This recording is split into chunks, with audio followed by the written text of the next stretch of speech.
Good evening and welcome. I call to order the November 6th, 2014 meeting of the City of Bellingham Planning Commission.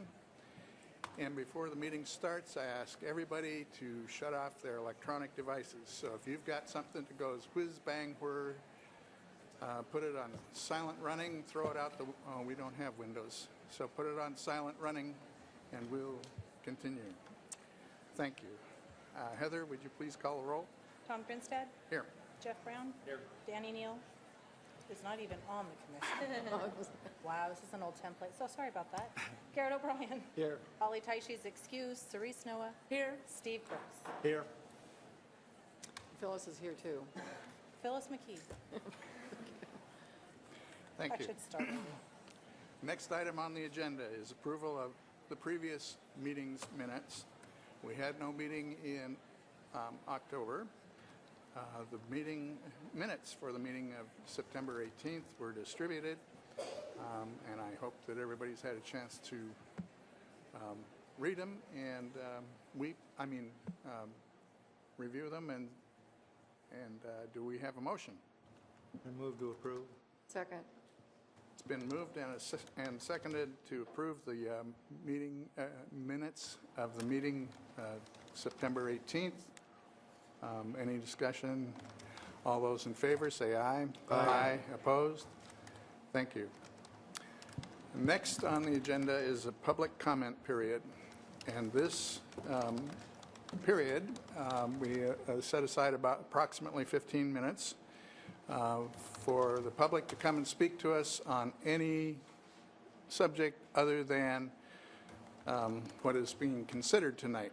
So if you want to come up and talk about a cake recipe or your latest dance moves or whatever, we would allow about 3 minutes per person to come up and speak before the commission. Is there anyone who wishes to For the public hearing.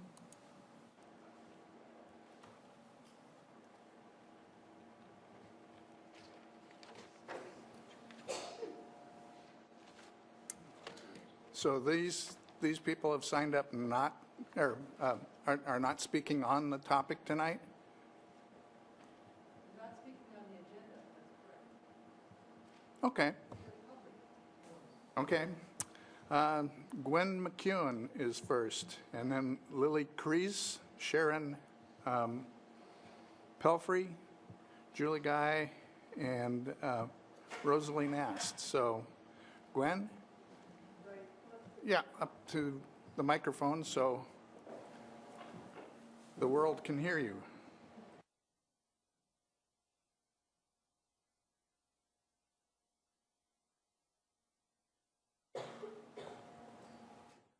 Can you hear me? My name is Gwen McEwan. I've lived in Bellingham just over a year. I'm a new retiree, and I live in the Cordata neighborhood on Celia Way. I realize that the issue I'm speaking about is not on your agenda tonight, but I would like to make my feelings a matter of record. There were many reasons, and very good reasons, to make the move to Bellingham.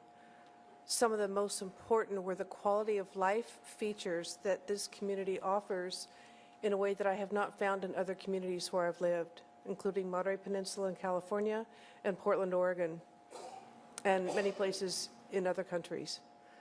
The quality of life things I refer to are the parks, the trails, the safe walking areas, community gardens, the planned development that is taking place in the Cordata neighborhood and some other neighborhoods as well. I feel that it's vitally important to keep some of these and all of these features, such as community gardens, parks, and expand them, not diminish them. So I'm speaking strongly in favor of preserving the community garden in the Cordata neighborhood as long as possible. When this garden was first developed, we knew that it would not be a permanent fixture, but we hope to keep it in its current location as long as possible and not be rushed into moving to an alternative location if it's not truly necessary to make that sort of move at this time. Thank you. Next would be Lily. And then Sharon after.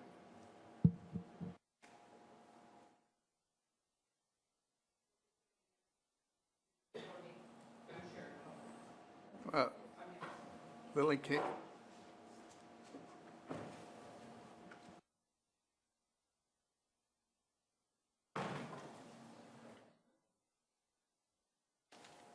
Sorry about that. Sharon Pelphrey from the Cordata area.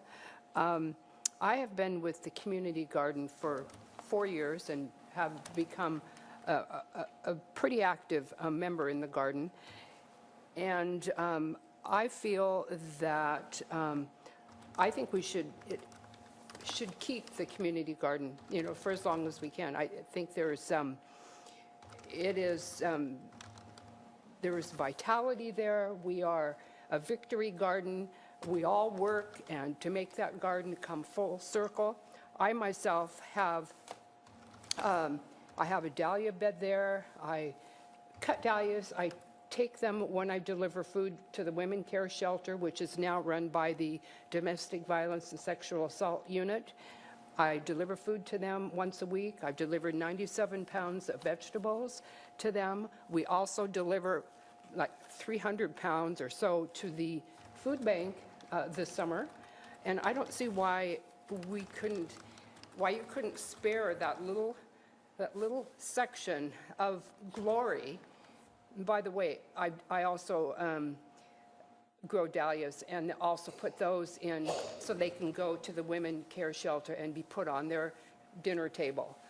But I don't see why we can't spare just that little area and build the community around it. I'm sure that there will be people that are going to live in those apartments and live in the new homes that would enjoy being a part of that garden. It's a vibrant part of the Cordata neighborhood. Thank you. Thank you, Sharon. Julie, Guy?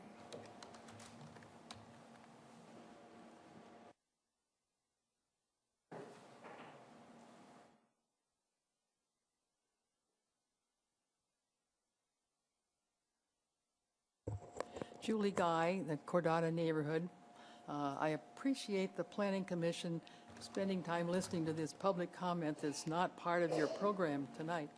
But this situation has arisen rather suddenly, where the Planning Department and Public Works have said to Kitek, the developer, who is our landlord at no charge, has said you must develop this particular portion of your entire planned element first, and you must build a portion of Klein Road that will in effect be probably never extended to Meridian. It would be going east from the extended Cordata Parkway, and between the end of the proposed little section of Klein Road and Meridian, very heavy wetlands. And we all know that it's very, very expensive to build roads. Kelly Road, probably in the future, just a little bit north, will be the obvious best east-west approach. And so to have the Public Works and Planning Department say to Kitek, you must develop this 6 or 7 acres, and you must put in 8, 9, or 10 sixplexes, which would eliminate the garden. You must do it first before you develop all the rest of their planned development west of Cordata. The reasoning is uncertain from my standpoint. The lawyers will have to discuss that with the Planning Department, but I think that it has become a community issue because there are probably at least, well, 50 garden plots. I don't know how many gardeners there are, but there are a great many of them, and it is a very important part of our community. So we will be talking to the city council and the mayor on Monday, and this issue will be before you eventually. Whether it gets to the planning commission again or not, I'm not sure, but it certainly will be before the planning department and public works. Thank you. Thank you, Julie. Rosalie?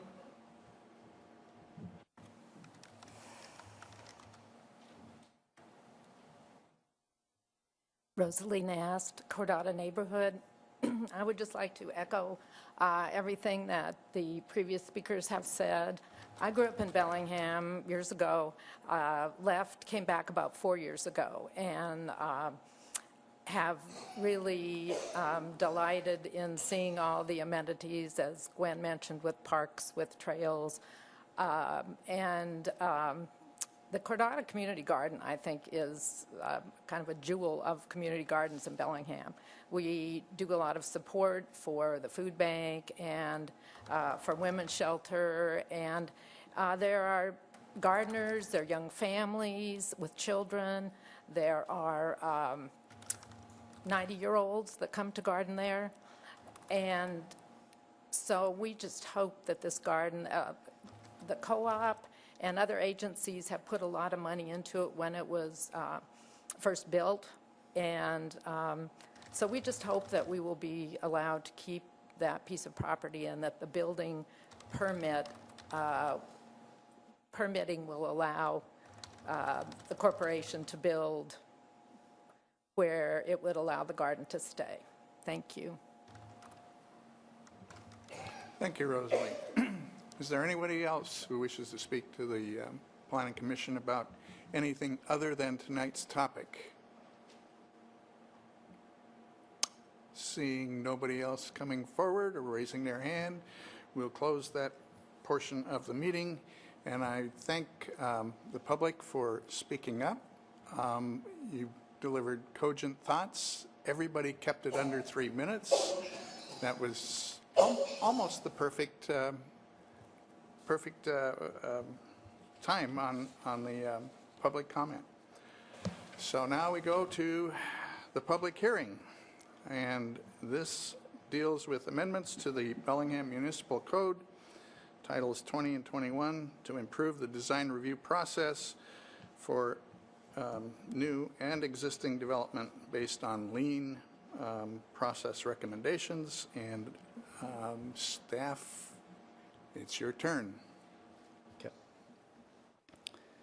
So thank you. Chris Cook with the Planning Department. I'm staff covering this item.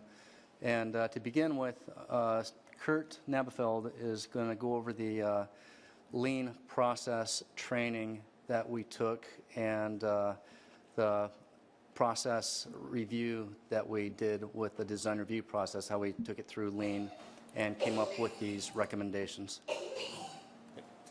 Good evening. Thank you, Commission. If you would like me to, I can shed a little light onto some of the comments that you've just heard, or we can wait till the later. Up your discretion.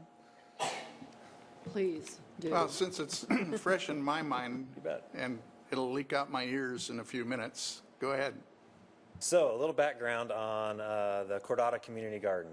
This area was land that has been subdivided, known as the E8, E9 plat. It's at the end of the terminus, the northern terminus of the Cordata Parkway.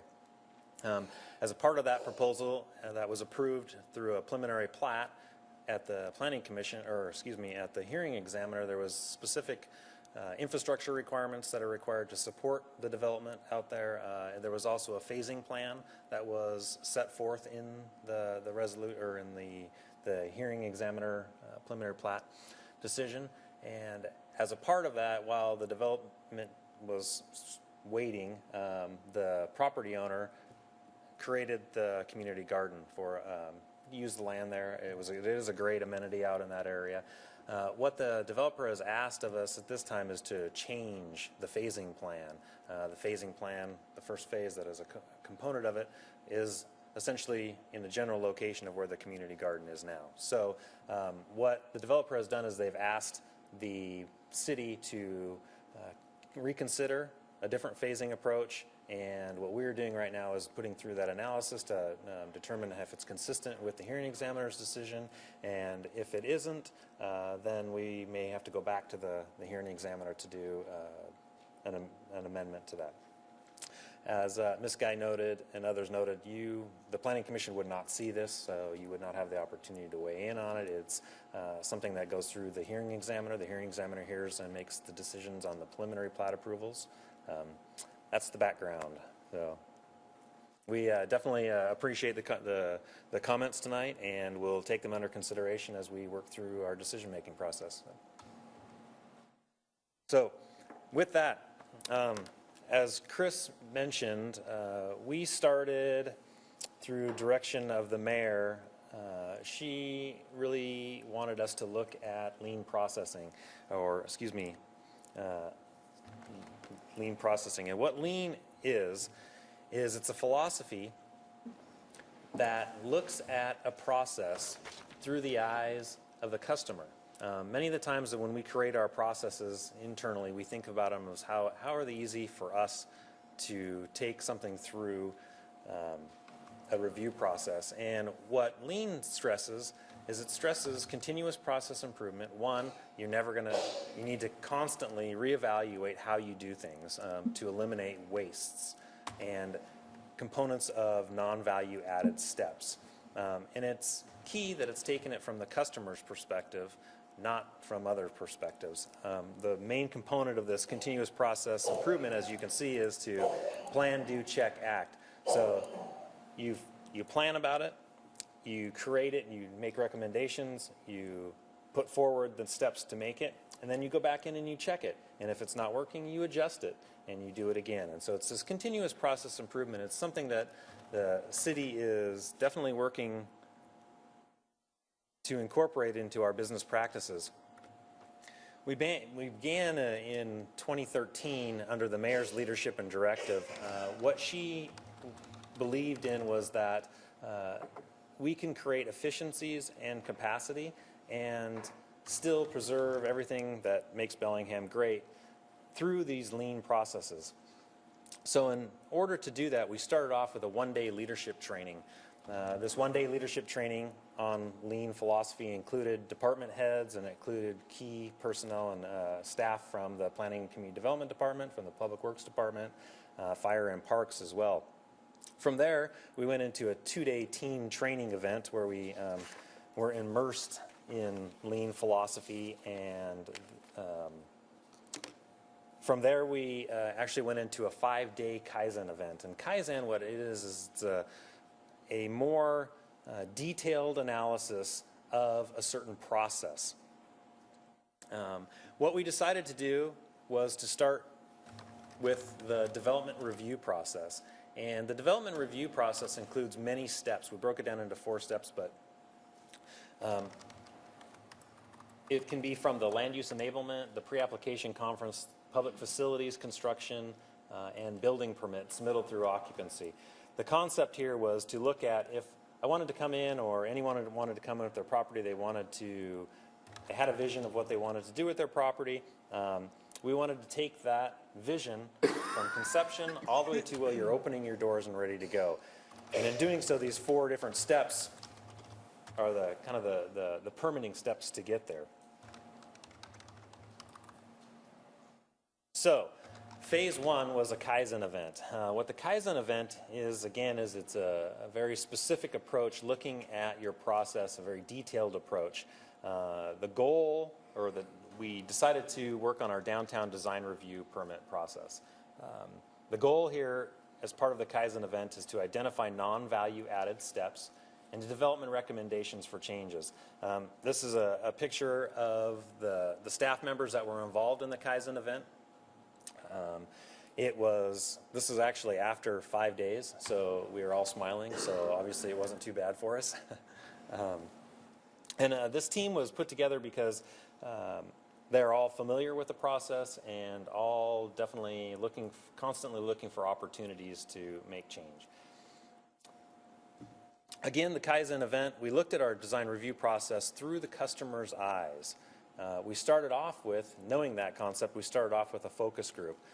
We met with several folks that are involved with our design review process, asked them what was working well with it, what wasn't working well with it. If you could change one thing about it, what would you change? So we wanted to hear from the customer, and this meeting was really important. And we went into the meeting with these folks saying, hey, look, we don't want you to sugarcoat anything. We want you to tell you exactly what's really, really bad and what's really, really good. So be very open. And we created an environment where they felt comfortable in expressing some of their concerns. I will be honest, we heard some things that probably we didn't want to hear, but they're good things because too many times staff sits back doing our work the way that we think that the work should be done, and there's always opportunities to improve that. And through this focus group, that was kind of our basis for the lens in which we looked at our process.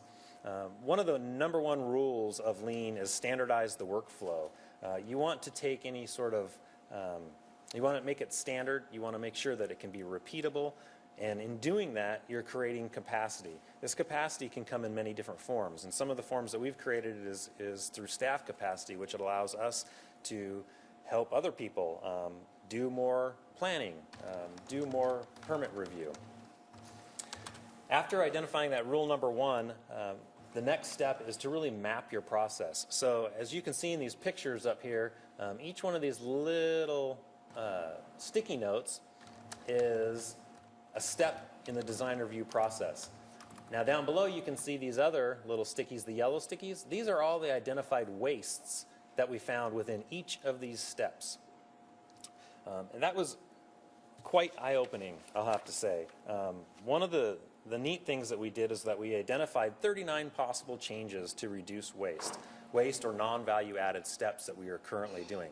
Many of these steps included operational changes where we needed to change how we were doing things. Others were process changes, specifically taking, as part of the process, there were changes that we could do to make it better. And then there's also the legislative code changes that would be required to implement some of these. And that's why we're here tonight, to start of the legislative review process. I love this one. Part of the Lean philosophy is actually to try to visualize your work, to understand what you're doing, is to get it out and look at it in different manners. And so one of the tools that we use is called a spaghetti diagram, and this is a spaghetti diagram. And what it shows is the steps that we have to take in order for an applicant to submit an application at the permit center counter. So this is kind of our permit center counter right here. When an applicant comes in, they come in, they're greeted at our reception desk, typically because it's busy. They will take a seat, and then they'll go up to the counter when it's their turn. The receptionist will call a staff member to come up and talk to them. They will look at the application, make sure it's complete, and they go back to their desk to create the case. They'll print a fee sheet. They walk over to the printer to get it. They walk back over here. Give it to the customer goes out and pays at the finance department and then leaves. Well, that's part of it, and you can see there's a lot of movement that's happening there. This is where it gets really interesting of what happened. Is what was happening with our applications is once they were taken in at the counter, they were brought over to the planner cubicle.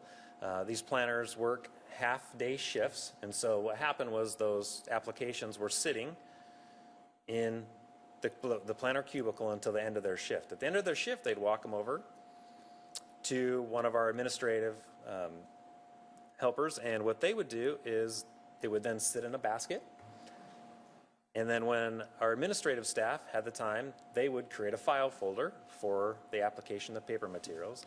The file folder would then come sit on my desk. It would go into my basket.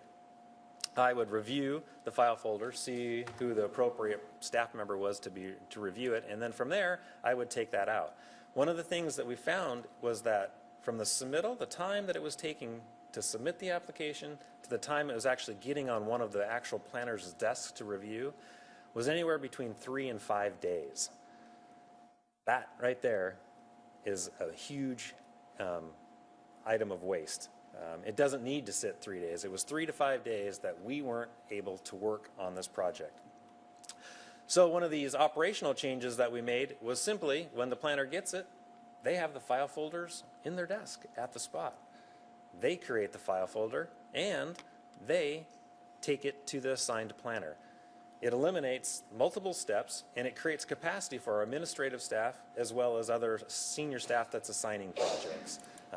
It actually allows them to do it. So that was just one of the easy changes. So your typical review process, there's 3 to 5 days saved right there. In addition to those 39, we knew that we couldn't make all 39 changes at once. What we did is we had to prioritize the changes. Some of those were that was the application, the submittal and assignment step that I just mentioned. Others were making sure that we heard from the customer what they needed to see from this. The second one was our design review board is currently responsible for reviewing many of these design review applications. And we wanted to make sure hey, does our design review board have everything they need? Are we getting them the information in time? Are we getting beforehand enough time? Are we giving them in the packets such that you receive? Are you getting the information that you need in order to make the decision? We also knew that our existing design review board only met once a month. Because they only met once a month, sometimes we would have that would cause a large delay in when applications could actually be reviewed. So we said to the design review board, hey, are you willing to meet another day? And if so, this could help reduce some of the time that the applications were sitting as well. They were open to that, so we now have 2 design review board meetings that we can schedule projects each month. Many of the times the design review board doesn't meet, so we don't have items, and so they don't have to meet. Another recommendation that came out of the group was to consolidate pre-meetings. In our existing process, we have the pre-application requirement, then we have a pre-application design guidance meeting, then we have a pre-application neighborhood meeting, and then you can actually submit your formal application. Once that formal application comes in, there's another opportunity for public comment as well as a design response meeting. Well, we knew that, hey, let's talk about consolidating these meetings, because that 4 meetings, maybe we don't need all of those meetings. There's also a couple other identified changes, just making sure our applications were complete, that we were asking specifically what we wanted to get from the customer. We revised our intake and completeness process, and we're consolidating our design standards to make it easier for the applicants as well as the community to understand what processes they're going through and what criteria they're being reviewed upon. So once we had those prioritized ones, we needed an action plan. It was time to implement. So we again set out using stickies. That's one of the things that you may notice or you may not know. In order to do Lean, you got to use stickies. You got to visualize it, and so stickies help you visualize your work. Again, this is the implementation and measurement. This is the phase 2 of this first event, and what we're bringing forward to you tonight is those changes. As part of the Kaizen event, we wanted to ensure that all the appropriate folks understood what our recommendations were. So we held a report out. We held multiple report outs. This is the one right after the Kaizen event where we had the mayor, several department heads there as well. We went to the department head meeting to where all of those staff members received the report out and the recommendation. We also went to the city council in doing that to ensure that they understood what we were what we were recommending as well. Some of the things that we were reporting out was that through this Lien process, we cut at least 30 days out from the review process. From a customer's perspective, 30 days is a lot of time, and it's a huge success in our eyes. We also increased staff capacity. Again, having this capacity allows us to function more efficiently and work better and to be able to do more work. We also had a better understanding from the customer's perspective of how we do our job and how important it is to them. So that brings us here to tonight. Part of those changes included combining the pre-application conference and the design guidance meeting. evaluating our existing thresholds for when our design review board met and needed to see applications. We wanted to clarify the intent at a conceptual, or clarify the intent of our design review process. In our existing code, it had mentioned that we really wanted to, this design guidance meeting, which was the first meeting that was out there, is that our design review board really wanted to have a general idea. They didn't want to have so many, I guess they were receiving applications that essentially were already complete. They felt that they didn't have the opportunity to actually weigh in on these applications. And so they wanted to see them at a conceptual level and allow for and to see alternative designs, so that the board had the ability to look at it, weigh these different things, and weigh the different conceptual designs, and move on from there. We also had 2 design review board meetings per month. Those were kind of our big major changes. So with that, that's kind of the background on the Lien philosophy and how we actually got to the point that we're here tonight, where you get to take action on, hopefully, the first code changes out of our first Lien process. So I'm going to turn it over now to Mr. Cook.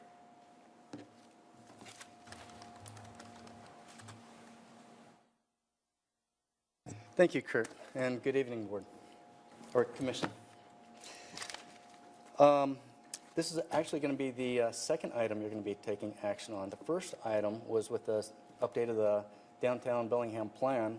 As part of that process, we consolidated the design review standards that were in the,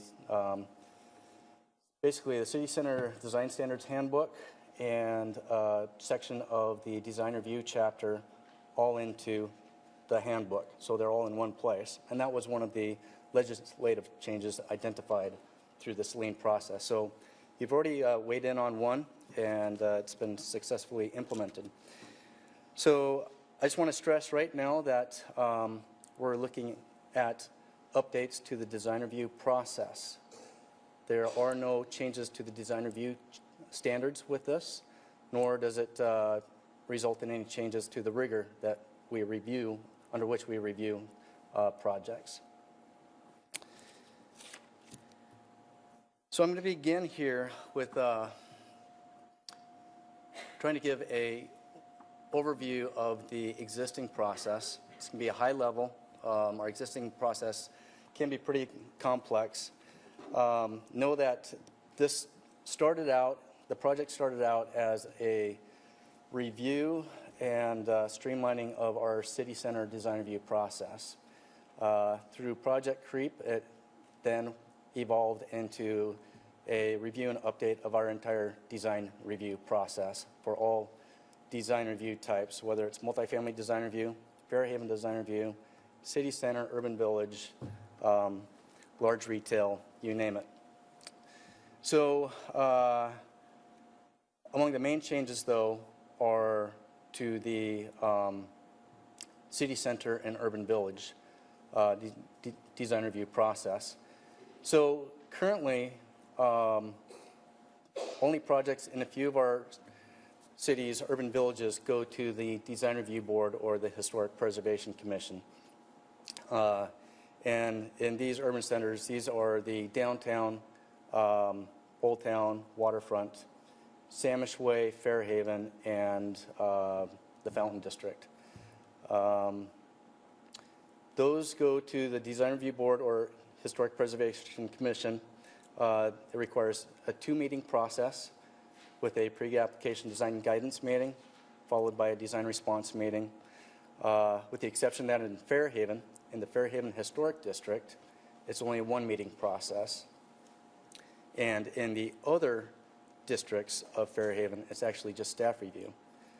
And so basically, with the exception of these that require review by the board or commission in our urban villages, all other design review is staff review.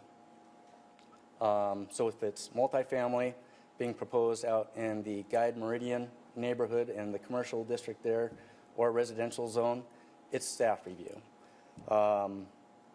Then Mayor Dan Pike, he adopted a policy directive giving the planning director authority to send proposals that are just staff review to the design review board if there were significant issues raised that staff needed assistance in reviewing the project. So right now, we do have a policy allowing us to take staff review level projects to the design review board. Again, I already stressed this, that the proposed changes are to the design review process, not to the design standards. So in summary of the main changes that are being brought to you here, the two-meeting process is being reduced to a single meeting.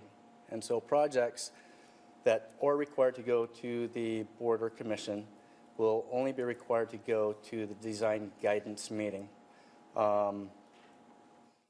And after that,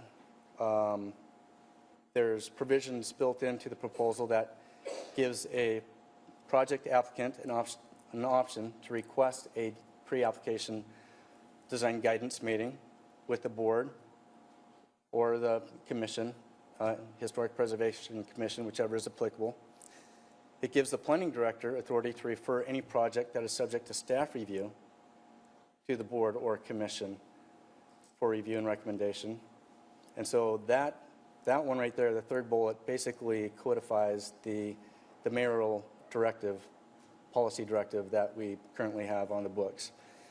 Then lastly, it gives the planning director authority to refer any project that is subject to a single review by the board or commission back to the board or commission for review and recommendation. So basically, if a project if it comes forward as for a design guidance meeting, and then they make application for design review, and staff determines that either the applicant hasn't fully incorporated the board's guidance into the proposal, or if additional issues are raised, or if there are some modifications to the project since the original submittal that raise issues, the director can forward that project back to the board or commission for a design response meeting.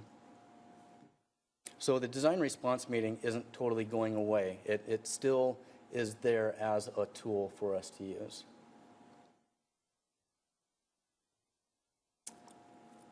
So with this,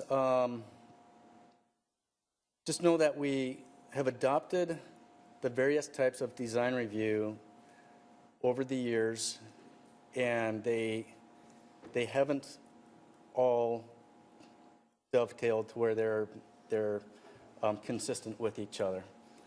And so each of the different types of design review has been adopted with different thresholds. In many cases, we've improved on the previous based on experience, so that the thresholds for the most recently approved design review changes take into consideration what is missing in previous. And we just haven't done a complete review of all of the design review types, so for consistency purposes. And so that was part of this project creep, is that we have revised the thresholds that give the planning director broader discretion to exempt projects from design review. So these are projects that are coming forward for just a alteration or an addition, repair and replacement, maybe some architectural embellishment that the director, if the director determines that they are consistent with the existing design of the building, then they're exempt from design review as long as they build to what they're proposing. Also, with the city center design review, there is this $50,000 threshold. It's a project valuation threshold that if a project was valued at over $50,000, it basically was mandatory that it went to the board or commission for review. And in the time that this has been on the books, we have found in many cases that you can barely get a canopy built on a installed on a building for under $50,000. And so it's resulted in projects going to the board or commission that really shouldn't have. Certainly they didn't require 2 meetings. In many cases, they didn't even require the first meeting, because there's basically adding the canopy itself was not architecturally changing the building in a significant way. So we have eliminated that, and it's been basically been replaced with this raised level of thresholds that is in the first bullet.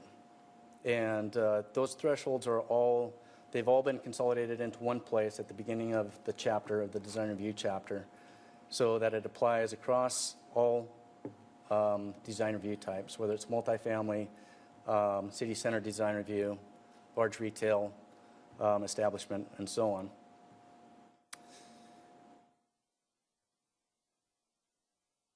So another one of the things that we looked at, and as Kurt pointed out, is we basically clarified the intent of the design guidance meeting and the design response meetings. What are the expectations and such for those meetings? And as part of this, with the design guidance meeting being the first meeting, the public gets earlier notice of and input into the project proposals. The way it currently works right now is with a design guidance meeting, the applicant submits an application, and it basically goes straight to the design review board. It's a pre-application meeting, and so there is no public notice with that. The only notice that basically takes place is on the city's website, where we list board and commission meetings, and it will show what is being reviewed by the design review board or commission at that time. It hasn't been until it isn't currently until the design response meeting, when the applicant actually makes application for design review, that we do public notice on a project. So this change is actually allowing the public to get earlier notice.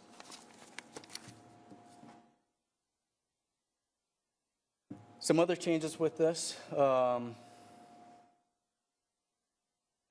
Again, the design review process overall has been redrafted to be more standardized and intuitive. Again, I stated that the exemptions have all been consolidated to one location. And then the various design review types, their sections are laid out in a consistent fashion, so that architects and designers that work on a project in one area of design review, if they get another project, they just know that that next section is going to be laid out similarly. So you don't have to try to interpret different sections of our code, which is basically currently the case. With this, our public notice procedures and our process chapter have been updated to be consistent with our changes that we're proposing in the design review chapter. It's chapter 2025 of the municipal code. And also in the process chapter, there is one section in there where there is a single section that involves the Planning Commission, the Design Review Board, Historic Preservation Commission, and the Planning Commission Shoreline Committee, all mashed into one area, one paragraph, and it's just very difficult to decipher what applies to which board or commission. And so we've broken that out so that each board or commission has its own section. And there are changes to the sections that pertain to the Design Review Board and the Historic Preservation Commission. But the Planning Commission, those are left intact. They're just consolidated into one area. We basically brought this proposal to our Design Review Board and gave them an overview summary of the proposed changes, and the board approves of the changes. So with that, do you have any questions? Are there any questions or clarifications? Yes, Garrett. The design review board, is it the same board for multifamily planned, Fairhaven, city center? There's design review. Basically, the Historic Preservation Commission is the body that reviews projects in Fairhaven. The Design Review Board reviews all other projects. Citywide. Citywide, with the exception that if a project is listed on the local historic register, then that goes to the Historic Preservation Commission if there's changes to that. What's the body of that board? Is it community members, you know? The Design Review Board? Yeah, staff members, a mix? It's a mix. So you have three from the architectural field, architectural and design field, and basically 2 lay persons. And their basic function is to see if the project is consistent with the design review or the design guidelines of that neighborhood or that area. Right, right. With the design standards and guidelines that pertain to that project type, whether it's multifamily design review or if the project's in the city center, then it complies with the city center design standards. Steve? You got my head spinning right now.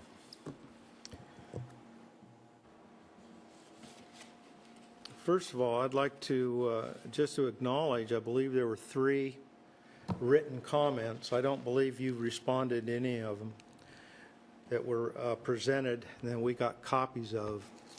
There was one from Ms. Barker, president of the Birchwood neighborhood.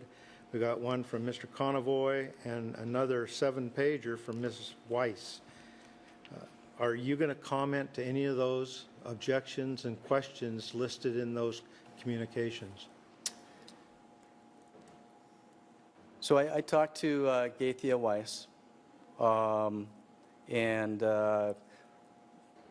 her main concerns were with she doesn't have objections about the proposal itself, as I understand her.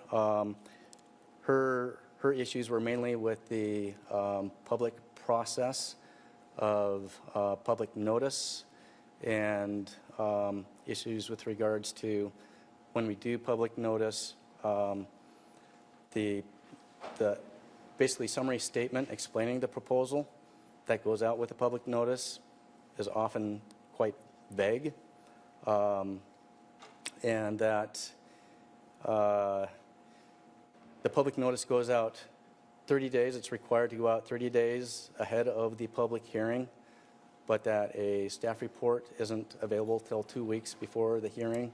So a lot of it involved public process. Well, I've got a question about that too. When I first heard about it, I also sent in an email to staff saying, we're going to talk about the lien process. What is the lien process? And on October 27th, there was posted to the internet or the website of the city. And I normally don't like to go through all those pages on a computer. And it was also mailed. I got my copy on the 30th of October, the packet. So that gives me from the October 30th to tonight to go through all this and try to understand it. And then you expect me to make a recommendation to City Council, whether thumbs up or thumbs down. Now, don't get me wrong, I love leaner, I love quicker, I love less paperwork. I don't understand why you give this board 6 or 7 days, and everybody works here, to review this package and make some comments, understand it. We didn't meet at all in October. Why couldn't we have had a work session and go through this and walk through a permitting process so those that are not directly familiar with it could understand it? I mean, you've thrown some acronyms up here and you've thrown everything else up here. I really don't know if I say yes, what I'm saying yes to. Now, here's a question, page 2 in the packet, and I'm going to read it for everybody out here so they can understand what I'm talking about. And it's the infill strategy. It's under the comprehensive plans, goals, and policies. And it says here, the community repeatedly mentioned its frustration with the appearance of new development projects, and staff responded that they were powerless to influence the project design. Part of the skepticism expressed by the community members was this control gap, where their expectations over what projects should look like were unable to realize because the staff had no ability to intervene into the design project. Empowering the staff to get involved in design decisions will involve staff training, design guidelines, and the political support of the staff recommendations. The community did not necessarily support this policy, speaking to its doubt that the staff could be particularly effective with this knowledge. The city and county may nonetheless wish to implement this policy, equipping staff with the knowledge, mission, and accountability to discuss design and have design recommendations backed up. So in effect, are you training a pseudo-architect on the staff to counter designs, and you have the ability to say, you take this or not? That's the way I read this. If I might respond, respectfully, that's a direct quote from the comprehensive plan. That's correct. And Implementing the plan, one seeks to find a process to address the concerns. Could you use your microphone, please? Sorry, forgive me. Rick Semler, Planning Director. This is a quote from your comp plan. This is the adopted comp plan that provides the policy base. When the plan was framed, those number of years ago, this was a concern. Subsequent to the plan being adopted, a detailed process was held that attempted to resolve many of these concerns and results in the process before you tonight. So this framed the problem, a process was developed. And if I might, the Commission has the opportunity to continue this if they feel they haven't had adequate time to consider the issues before them. Our role as staff is to provide the information so you can make a fair decision. If you need additional time, that is your right. well, I personally would like a work session on this. This is very, very extensive. And for me, just to say thumbs up, good luck, City Council. I don't know what you're approving, but I like it meaner, leaner, and thinner. And I don't feel that I have a grasp on what you're trying to recommend right now. And clearly, our role is to make sure you have all the information you need to make a good decision. What I can say is the Lien process is a process that helps get us some potential revisions for you to consider. We're not judging the process tonight. If this is an outcome before you. Whether this process is appropriate is the issue before you. Moreover, I think the assurance that the Commission needs to have is, can we still implement the design review process effectively honoring the standards in the most timely way? And that's the burden before us to show. So, when does this have to get before City Council? Do we have time to have a work session on this and sit down and perhaps, if maybe I'm the only one that would like a little more detail on this? Sure. I guess the only thing that I would ask or add to this was that I think it was key that the design standards, as Chris mentioned, are not being changed. The design standards have gone through a complete public review process, including the Commission as well as the City Council. So the changes tonight are really not about the quality of design and the quality of buildings that we're seeing out there. From this initial infill strategy, we've created the board, we utilized the board and their expertise as architects to ensure that the design standards that have been adopted by the community are being implemented. So our design review board is the one that is tasked with making recommendations on many of these decisions and recommendations to the director, who ensures that the design is good. It's exactly what the codes ask for and what the design standards ask for as well. So what we're trying to do here is not change the quality of the buildings that are coming out or the design standards at all. What we're trying to look at is creating an efficient process in order to implement those design standards. what I might suggest respectfully is after clarifying questions are done and after public comment, if we're not able to provide you with enough information to make a decision, let us know those areas you want focus on. Thank you. Other comments or questions? Yes.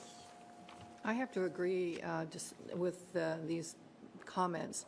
Sometimes when we receive the packets, and I'm speaking more in general now, we're fast and they're not necessarily in context unless we already know what's going on.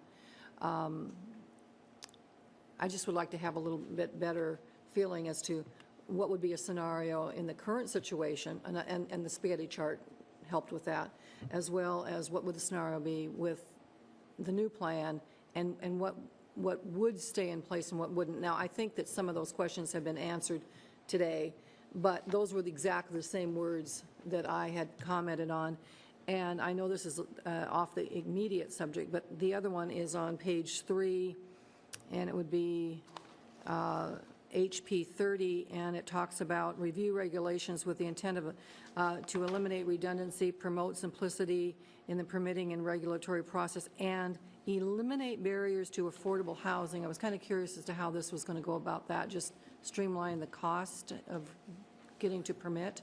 Is that how I would read that? It doesn't have any other deeper meaning. Correct. One of the things that we've heard in the past is that time is money.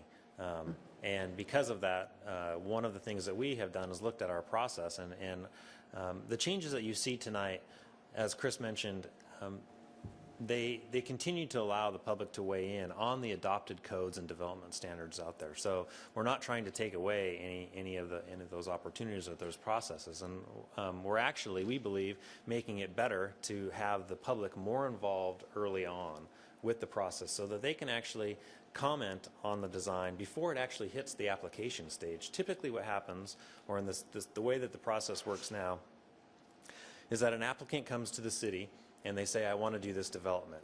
We say, okay, in order to do that development, you have to go through a pre-application conference. That is with staff. It's a technical meeting that we explain, these are the codes, these are the rules, this is what you need to do.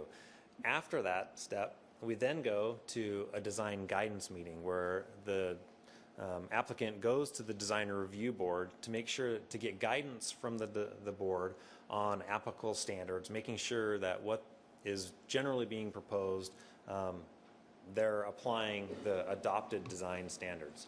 Once they take that information, then the applicant goes and holds the neighborhood meeting. So then the neighborhood gets that opportunity, or the community gets that opportunity to weigh in on the proposal at that time. From that step, the applicant then makes formal application. Once formal application is in, staff reviews it. We do what's known as a notice of complete application, ensuring that we've got enough information there to move the review through the process. At that point, we issue what's known as a notice of application, and sometimes environmental determinations or SEPA determinations at that time. This notice of application is sent out to property owners within 500 feet of the property. It's also posted on our website and goes to all of the neighborhood associations and groups. And what that does is it allows for a 14-day public comment period. So the public has the opportunity to comment on the general proposal. At the end of that comment period, staff takes all that they've heard, all that we've done through our review processes, and we draft a staff report that goes to the designer review board. The design review board then reviews the application, holds comment, allows the public to comment if the chair so wishes, and then what they do is they make a recommendation on the proposal of how the proposal meets the design standards and design guidelines, and that recommendation goes back to the director. At that time, the director or designee makes the final determination and the decision on the permit. So that's kind of the process as is. What we're proposing is what we found, and this actually came from the focus group, was that we adopted our design review process that required the design guidance meeting. We adopted that requirement. And then what we did a couple years later is we adopted another requirement that you had to have a pre-application conference. And what we failed to do is recognize the difference between those two. The intent from the design guidance meeting was to have these conceptual ideas, to make sure that a project wasn't completely designed before it got to the board and the community, so they had the opportunity to weigh in on it. Talking about massing, scales, what design standards actually apply to these buildings. What we found was our pre-application technical conference required such a high level of detail that it forced the applicant and the designers and the architects to create such a high level and detailed application that by the time when it went to the board said, well, you've already completely designed this building. Where is our opportunity to comment on it? So that's why wanted to consolidate those pre-meetings so that we make sure that, one, the applicant and the designer is not completely fully baking these designs and spending a lot of time and energy doing that before the board has the opportunity to weigh in on these things. So I think that's really key. It's a key component where we've added these different layers of rules and regulations on place, and bad staff, we didn't look at how they work together. So now we're trying to rectify that through this process. One of the other key components that we found was that many times when the board would see these proposals, after the design guidance meeting, they would say, thumbs up, you guys hit it on the nose, you did it great. But what our code required was that they still had to come back and meet. Even though the board would tell us, don't know why we're here, they would tell us at the design guidance meeting, if you do these things, you don't have to come back. Unfortunately, our code didn't allow for that. It didn't allow for them not to do that. And what it did, because that board only met once a month, is it forced this time where everything just sat. Even if there were no changes that were coming back, it just sat because it had to go through this process. So we believe that through these code changes, we will maintain the ability for the public to comment on. We believe it will keep the existing design guidelines in which the Planning Commission, City Council, and the community have all weighed on, and maintaining all of that, do it in a quicker time that helps the customer in this case. That helps a lot. Thank you. So are you cutting the pre-app meeting and keeping the design guidance meeting? At this point, the way that our code is set up, because remember I told you we were looking at that design review process in different steps. So this first step that we looked at it through the Lien philosophy was our design review process. The next step, in which we're working on right now, was the pre-application conference. And one of the things that we found during that Kaizen event was that many of these design review projects didn't need to go through the technical committee's pre-application conference, because what it was really boiling down to was the planning and the design standards. Everything else was already there, so there was no need for our Public Works Department to be there to tell them that they had to construct streets. And what we found was that we can get that same type of information and be able to present that information at the design review board at the design guidance meeting as well. There was no reason to have these multiple meetings. So as part of our recommendation in that Kaizen event on the pre-application conference, what we're doing is we're piloting, we're checking all of the design review applications that are coming in. We're evaluating them and saying, hey, do we really need to see this? And if we don't, can we make a change to not require design review to go through this pre-application technical conference, not the design guidance? Mm-hmm. So before making that code change or presenting that code change, we wanted to pilot and see. And so that's what we're doing right now, is we're taking some analysis and we're reviewing the projects that are coming forward.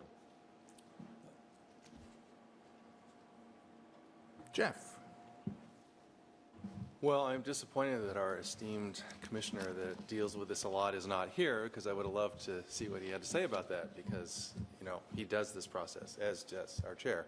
But I don't, so I'm a little bit at a loss as to what's an improvement and what's not. But the one thing I am curious about is that my understanding of continuous improvement is basically not just looking at what you currently do and how to do it quicker, faster, but it's also why are you doing what you're doing, and is this really the appropriate thing to be doing? And in this context, I guess when I looked at the thresholds in here, and I started seeing 1,000 square feet, and I started seeing 50,000, I started seeing these things, it brings to mind is, did anyone actually step back and say, okay, design review, when is it actually necessary?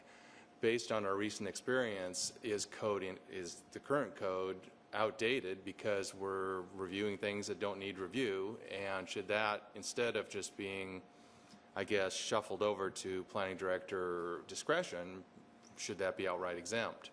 You know, are there ways to look at the overall process of development in Bellingham and draw a different line that makes the whole process more efficient, makes affordable housing more affordable, makes development, you know, happen on a better level? And maybe those thresholds need to be changed, and that also should be recommended to City Council. And I recommend that, or I suggest that, or I ask that, not to be a pain, but I just saw the thresholds, and I just got this impression, well, let's we've been given the rules on when we have to do design review, so we'll try to figure out how to do design review really efficiently, but not stepping back at the entire process and saying, okay, well, should we be looking at these thresholds again and looking at exempting a different level of project entirely instead of still catching in this net that has to go through this process? So that's a question, believe it or not, but that's also an opinion hidden in there. I think I actually understand that, and one, I'm also saddened that Commissioner Taishi is not here because he was on the focus group. So he was one of the individuals that we brought in because of his experience to do it, and Mr. Grinstad's partner as well was part of that that focus group. So we did listen to what Commissioner Taishi had to say, and he was part of the basis of some of his comments were sort of the basis of where we got to. Also, I think it's important that I understand what you're saying about the thresholds and the levels. And one of the things that Chris touched on, but maybe wasn't clear enough about it, was that we've got different areas that require design review. And what we've done is these rules have kind of compiled on each other. You know, everything from our Sandwich Way Urban Village and our Urban Village design standards, our multifamily design standards, our downtown design standards. We've got all these different layers.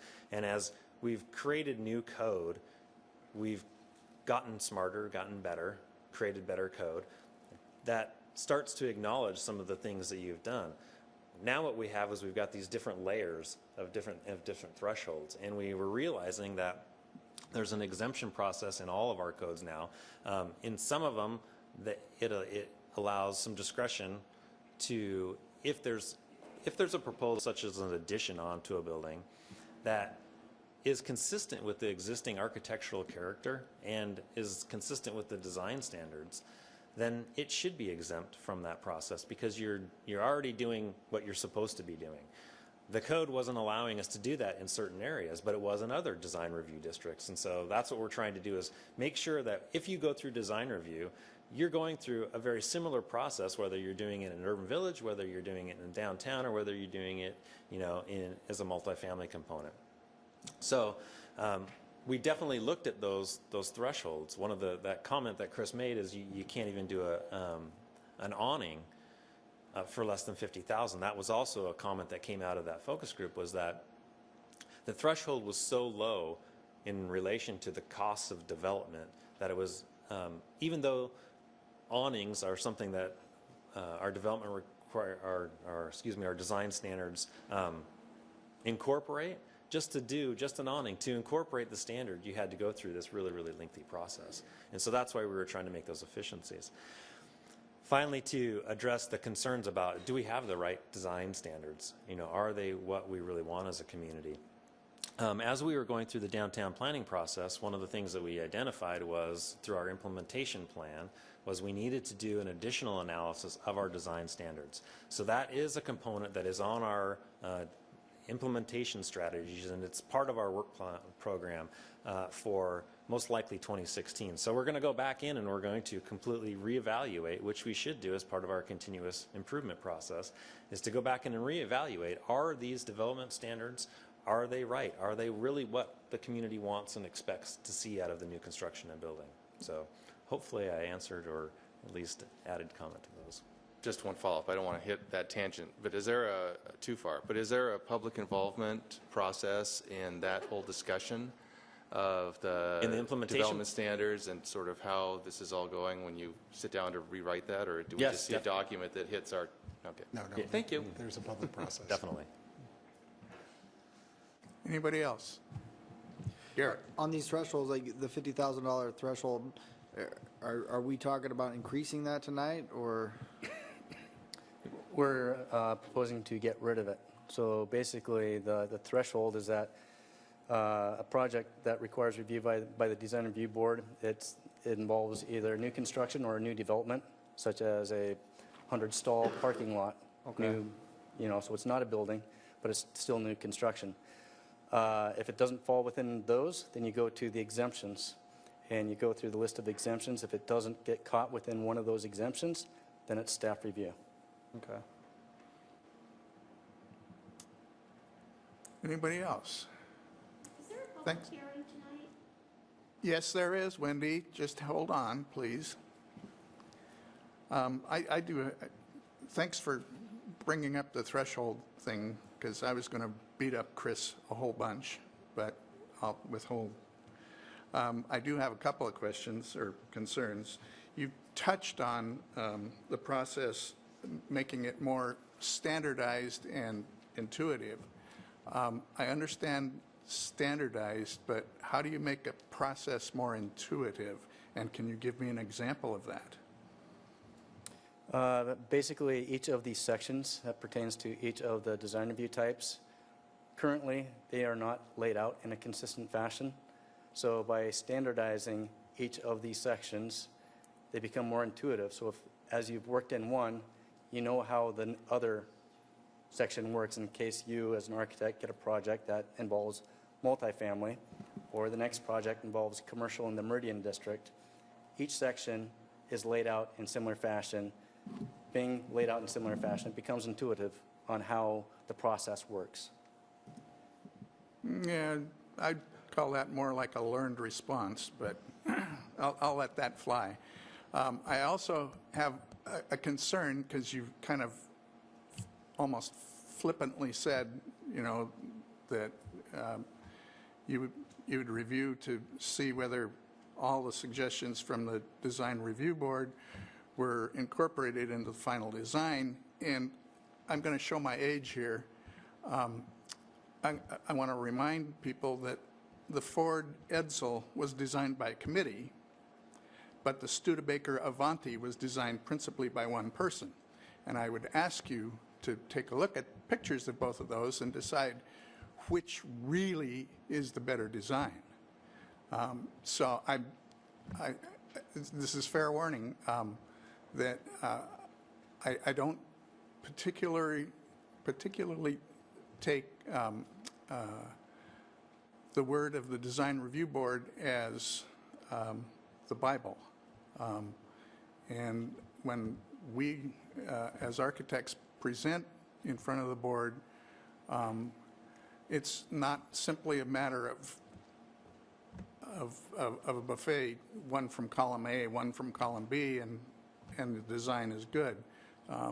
It's got to, you know, the whole thing's got to meld. But that was just my comment. Anything else? No? Okay. Now we go to the public hearing. Each speaker will have approximately 3 minutes, and when possible, please refrain from actually repeating the information that has already been presented by another speaker. Do we have a sign-up list over there?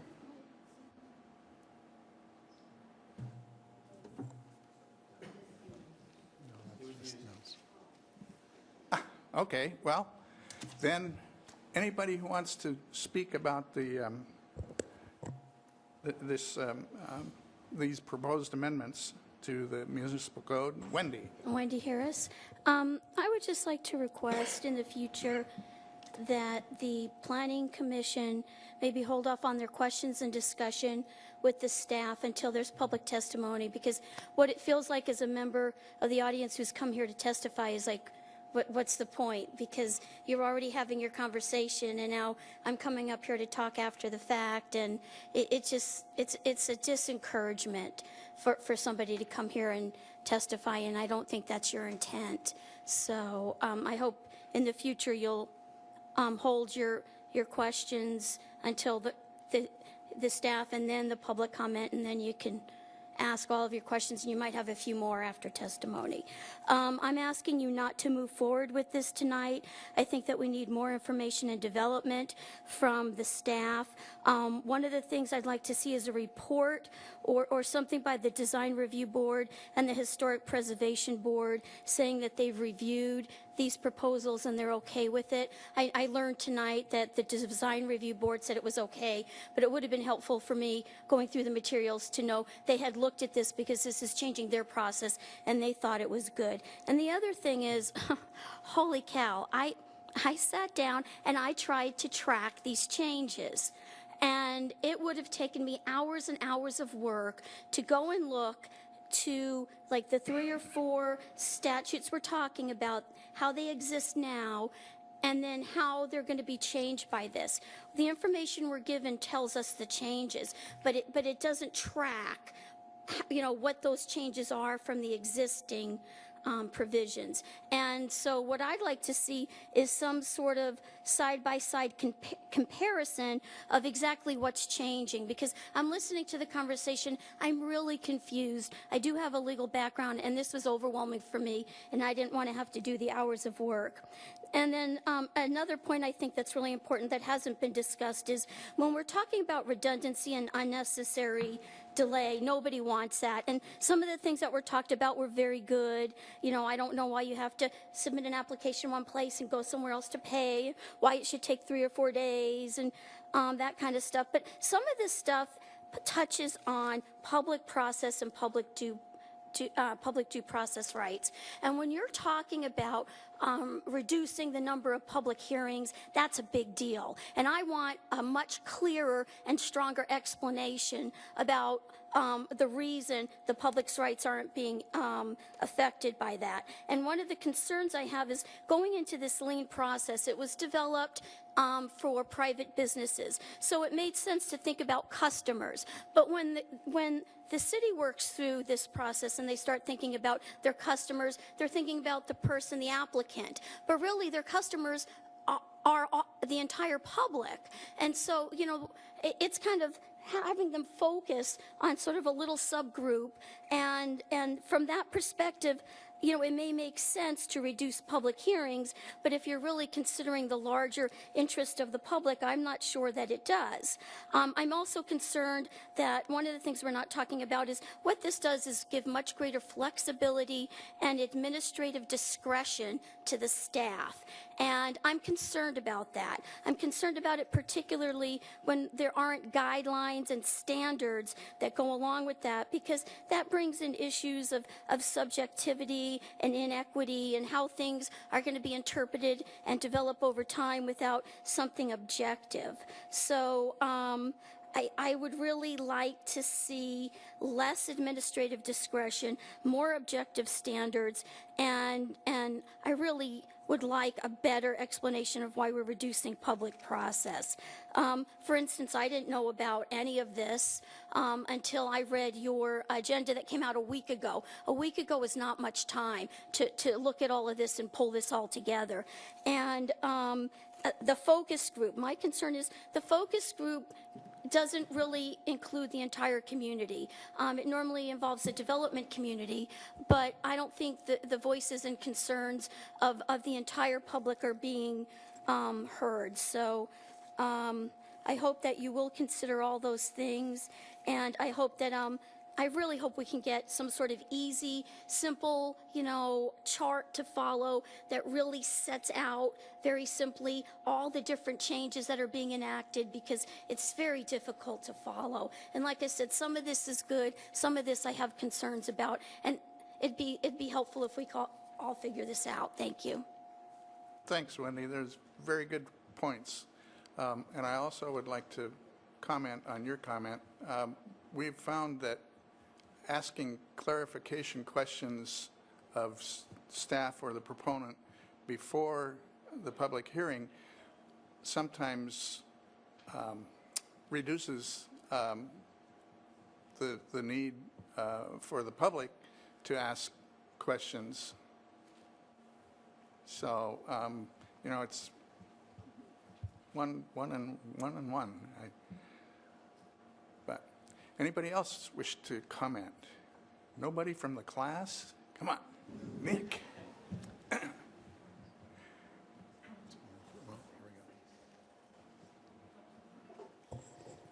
Good evening. I'm Nick Zaffaratos, 1301 Taylor Avenue. Seeing the language in the staff report from the comprehensive plan brings back a lot of memories. I sat on the commission for about a dozen years between the middle of the 1900s through 2006, I think. When we were first grappling with infill and quality and design, this is before a lot of the design guidelines came into place.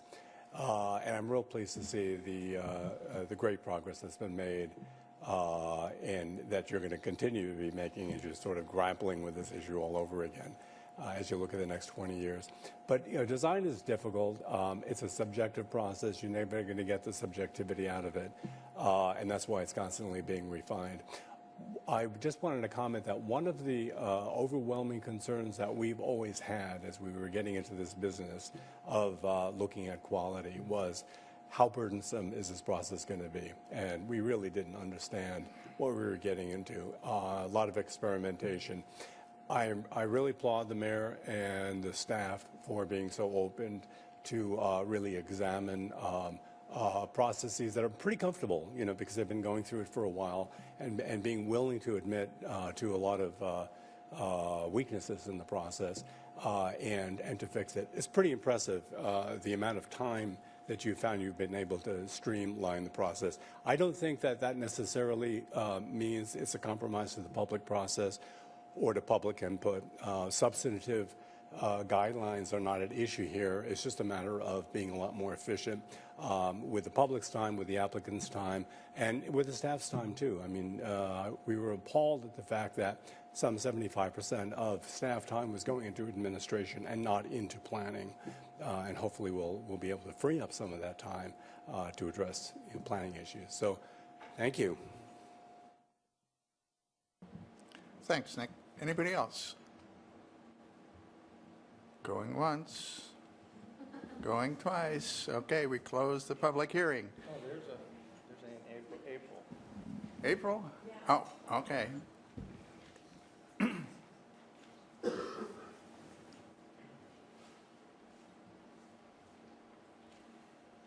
My name is April Barker. I'm the president of the Birchwood Neighborhood Association, and I didn't come here to speak. I came here to really learn the process because I know we're going to be going through a lot more things that might impact our neighborhood and our character. But I did have to put in comment because we got notice of the meeting, and because it takes so long to get the information and it's such a short period of time, we have to kind of go on hearsay on what the meeting might be about or the public hearing. So that was my comments that might be probably better suited for a different meeting. But it's exactly what you talked about. It is very difficult for the public, especially volunteer associations, to figure out what it is that we're going to have to talk about, how to rally our groups, how to really formulate our thoughts, and type them down and get everybody to agree on them and then to send them in. So I think maybe the paperwork that I sent in is going to be better suited maybe December, January, because that's kind of hearsay and I'm not really sure which meeting that will be. But I hope you guys will be able to get us the information earlier, because for that group of participants, it is very difficult to get through that and give you guys written comment. Thanks, April. Anybody else? Okay, now we'll close the public hearing. Staff response. So Chris Cook, staff. I just wanted to respond, one, to the issue about the tracking. In making the changes, it wasn't just a couple of changes to a couple of sections that was easily tracked in the code. Basically, it was a mess of moving things all over the place, adding things here, eliminating there, moving them. And so it became very confusing, and the decision was made to just repeal the sections, those two sections, and adopt something that's clearly written and could be clearly understood. And I think regarding the need for more objective standards, I think Nick Zafrados summarized it good, that design review is very subjective. It's part of the reason why we were getting rid of that $50,000 threshold. It's too specific. Design review isn't that specific. So with this proposal, you're looking at things that are more subjective than objective. I think the only thing that I would add is that one of the things that we've heard even before we started this process in applying Lien to some other things, which, by the way, it sounds like we have our new Kaizen event or an attempt to Lien how we do our public noticing. That's what it's about. You know, that's what this I guess the adoption of Lien philosophy through citywide is so important, because there's so many different components, and we can utilize this philosophy to make our processes better. One thing that I did want to note was that, as Ms. Harris noted, this began as a private industry. Lien is something that the private industry folks have utilized. It began with Toyota.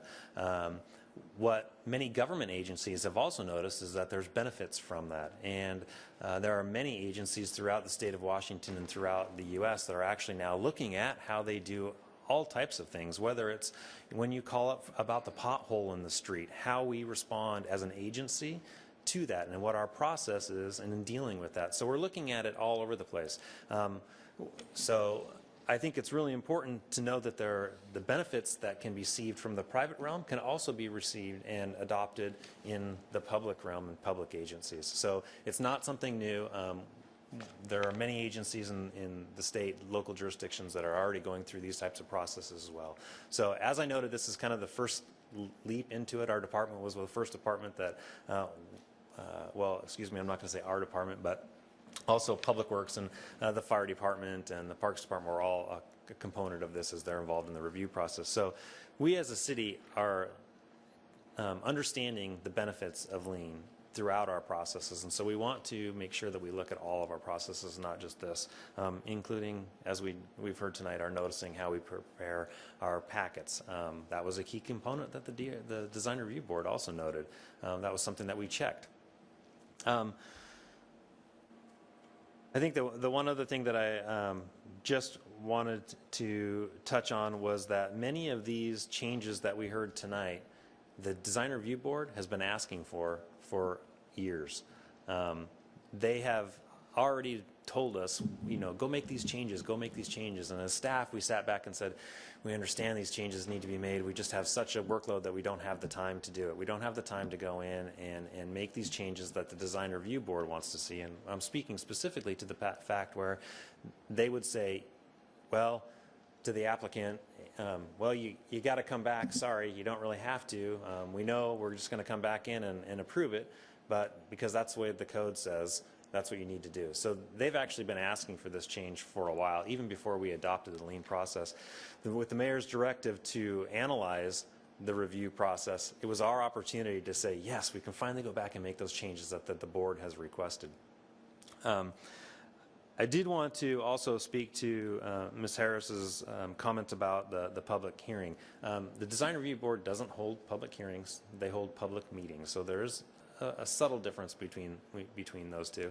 The chair does have the ability to accept public testimony at those meetings, and sometimes they do and sometimes they don't. So in this process, we think it's actually better we're allowing the public to weigh in early on the process instead at the very end. So overall, we believe that the public process is being more, it's becoming better here. One last comment about the customer that Ms. Harris made. That was a key component and something that we struggled with as staff. When we first came into it, we said, well, who is the customer? You know, is the customer the community at large? Because that's what these rules and regulations are supposed to apply for. And we had a facilitator that was through this, one of the state agency. Auditor. It was the state auditor's office that actually we worked through them, and they actually contracted out facilitation for this initial process for us. And one of the things that they talked about and we discussed was who is the customer in this component. The customer in this component is truly the applicant, the developer or the property owner who is making that. That's who the customer is in this case. Now, we also know that there are many stakeholders, and in this case, the staff is a stakeholder, the Design Review Board is a stakeholder, as well as the public is a stakeholder. But the true customer in the design review application process, from a lien perspective, is the applicant that's actually submitting the application to us. So that doesn't mean we forget about all those other stakeholders. It means that we look at it through that eye. And also it's key to understand that the public is very involved in creating these standards. They go through a public process such as this, where they have an opportunity to comment at planning commission hearings as well as city council hearings. So again, I'm just stressing that we're not changing those adopted rules and regulations in here. It's simply how we apply them. Yeah, I'm going to add on, if I can, just a couple of things. You know, it's always nice to say, let's do the simplest process we possibly can to get through an issue. And though it might be hard to believe from reading our codes, that's what we start out with. Tempered by laws and requirements to protect the rights of individuals and the community, they become complex. And part of our role as planners is to try to decipher them for you. It is another language. It's like reading a tax code and trying to understand how to apply it. So we apologize for the complexity. Our profession tries to have us be as simple and direct as possible, but that is tempered. Secondly, no improvement in process is worth cost to the community. We wouldn't come before you. It would violate our code of ethics and be inappropriate to say this is a better process because it makes it faster at the expense of community. So, I mean, that's something we think is very important in our field. And finally, just in terms of design review, I've had the privilege of facilitating for over 20 years design review in a very large city, much larger than Bellingham, and a very small city, about a tenth of the size. And in both those cities, the changes before you are the changes that were considered by both of those jurisdictions. Almost mirrored them exactly in terms of the reduction of the number of the meetings to get more focused meetings, to prevent pre-design from coming in, to specifically allow the director who has training in this field as tempered by law with expertise to be able to adjust on a case-by-case basis, because the list of exemptions would be a mile long to try to deal with every case in the world.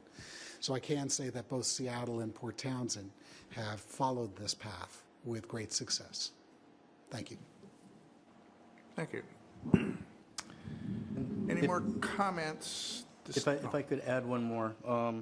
So in reviewing this, there are some changes to the order of some of the sections that I want to bring to your attention.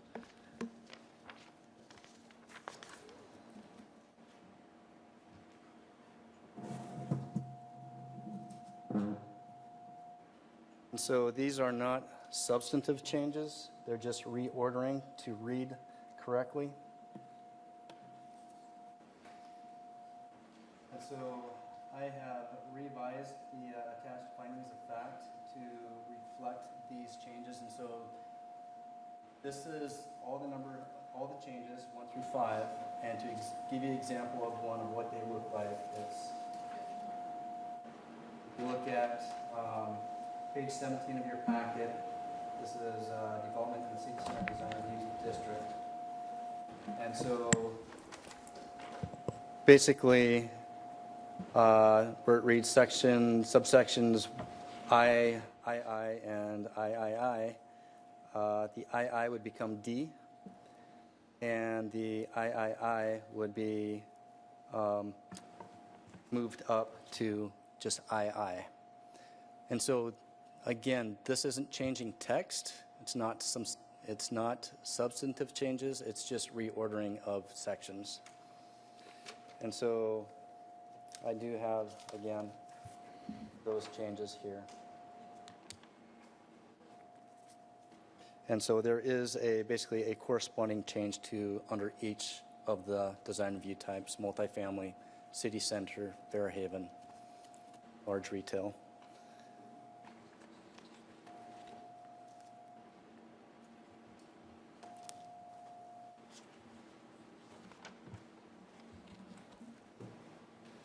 Okay. More discussion from the commission.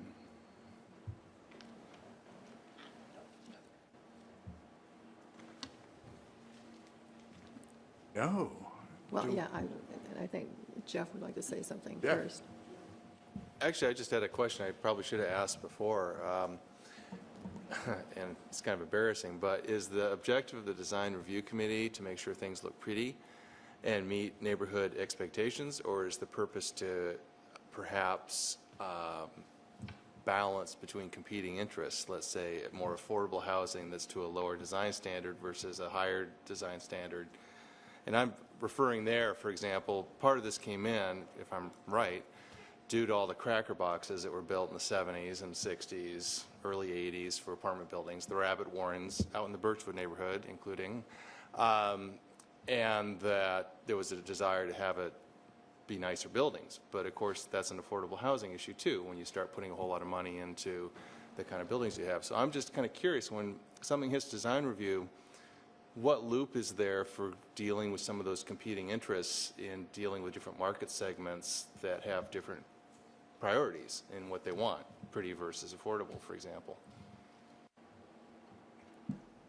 Well, the design review boards, what they are tasked with is they are tasked with ensuring that development, whether wherever it is in the city, meets the design standards that have been adopted, and make recommendation to the director on those designs, which design standards apply and are applicable, and does this product or this development, wherever it is, meet those standards.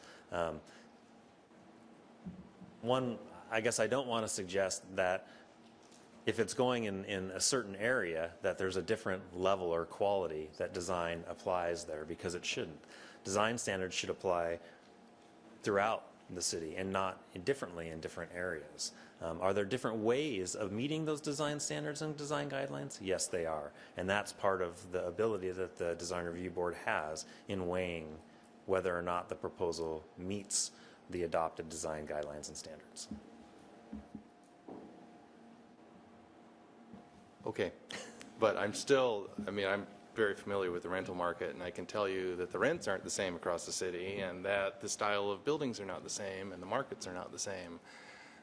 So I'm still struggling with that, but I don't want to go off on a tangent there, so I'll leave it at that. Anybody else? Phyllis? Yes, I'd just like to say that I came in not feeling very comfortable about making these decisions, and I feel much more comfortable now recommending this. I think that there have been a lot of things that have been addressed, and points that came up that would cause me to pause have been addressed in addition to that. So I will vote to support this. Cerise? I will back up Phyllis on that. I feel the same. If we're talking about process, it seems like this is a process that's really overcomplicated, and so if we can lean it and make it more efficient, I'm in full support of that. And so I will definitely support this action. Jeff?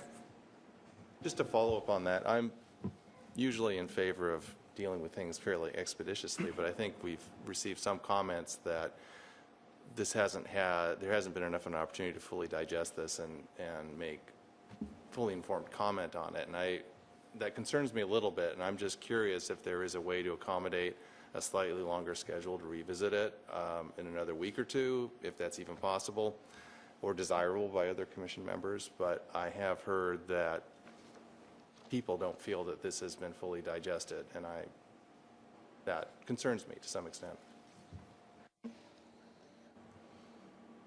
Anybody else?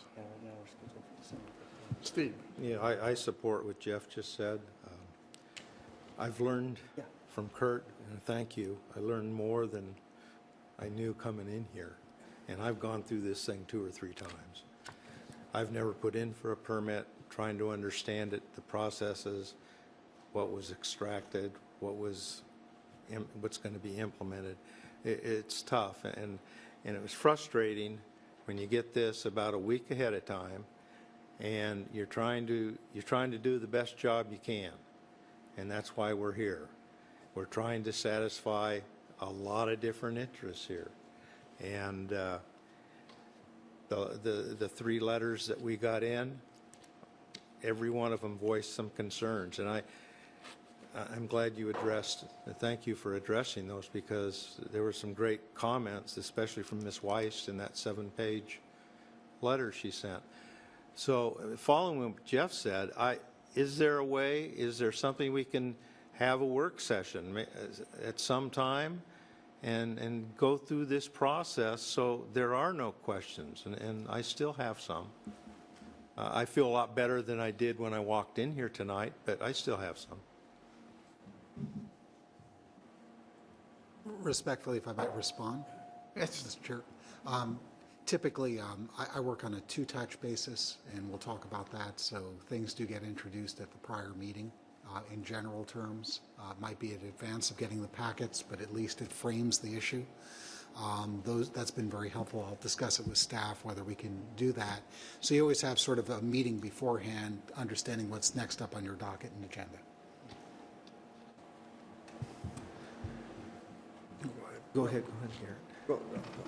No, I was gonna make a motion that we delay the vote tonight and hear back at our next meeting what would be an appropriate time, place, that we could receive additional information regarding this subject. Are you suggesting the next scheduled meeting? Yes, Okay.